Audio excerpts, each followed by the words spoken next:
So let's start with the first one, role-playing. In the States, we have a program. It doesn't get a whole lot of attention, but to me, it's the single best program that exists in security. Agents from a variety of organizations, primarily the FBI, about 2/3 of the time it's a Federal Bureau of Investigation agent, along with some others, will visit organizations who have had breaches, and it will go something like this. It starts off with a phone call. So I'm going to give you a call. Generally, it's some agent who goes on the web and looks at your website and looks for a security contact and gives you a phone call. And they say, hello, my name is Agent Bejtlich. I'm with the such and such office. Am I speaking with someone in security? And what do you say? Yes. Do you trust that I'm an agent as I'm saying I am? No. What would you do to verify my identity over the phone? Okay. Yes, I'll call you back. How will you find out what number to call? Sure, why not? So the comment was, you say, well, thank you very much, Agent Bejtlich.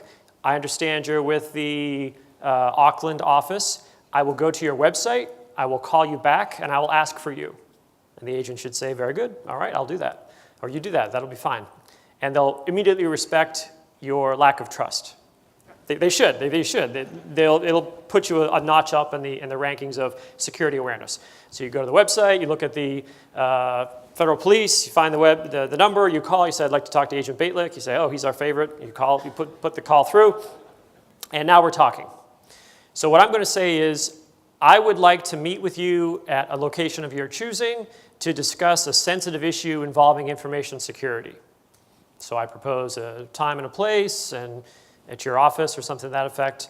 And that's about it. That's all we'll do over the phone.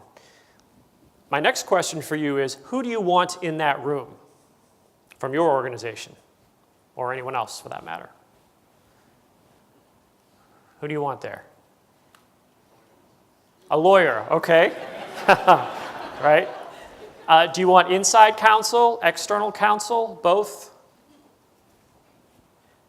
I would personally go with probably inside counsel, depending on the size of your organization. I wouldn't necessarily, if you're a large organization, I wouldn't go for your chief legal officer. I would probably start somewhere low. But yeah, I think it's a good idea to have a lawyer in the room. Who else would you like to have there? Someone from IT? Okay. If you have a CISO, have the CISO there, I would recommend. If you don't have a CISO, you'll have one after this, or you should, I believe. Even the US government has decided that we want to have a CISO. We're the only organization in the world that's been breached that finally decided, okay, we need to have a CISO. Okay, so lawyer, CISO, maybe somebody from HR. That's kind of shaky. I would have somebody there from IT. IT and CISO, that isn't synonymous, so have somebody there from IT as well. So that's a good start, I think. Do you want to have, if you're a smaller organization, do you want to have like the main people there, like the CEO or the CFO, any of those types? My recommendation is no, not at this point. And the reason is, maybe these agents don't know what they're talking about, and why spin everybody up if it's not a real problem? This happened to me at General Electric several years ago. Got a call from the FBI. I went through the authentication mechanism I just discussed with you. They visited my office. They walked up. And we immediately realized that they were talking to me about a subsidiary we had sold several years ago. So the good news was I wasn't affected. The bad news was former GE employees were, had a problem. Okay, so you've got your team. You're at the meeting location. The agent walks in, and the agent is carrying a briefcase, puts the briefcase on the table, opens the briefcase, and pulls out a stack of documents, say that thick. And immediately you start to get nervous, like, whoa, what are these documents? The agent picks the documents up and shows them to you and says, do you recognize these documents? So you start to look through them and you see printouts of emails from the CEO, maybe from the CFO, maybe from R&D, something like that.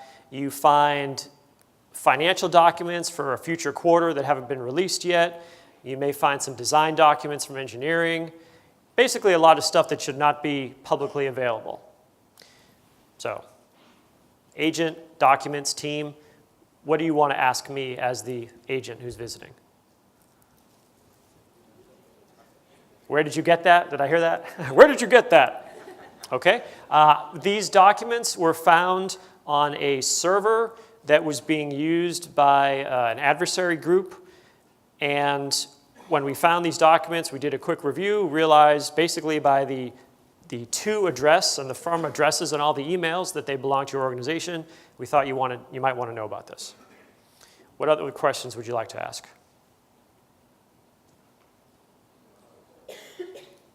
Sorry? Do you know how they got it? So the question, how did they get it?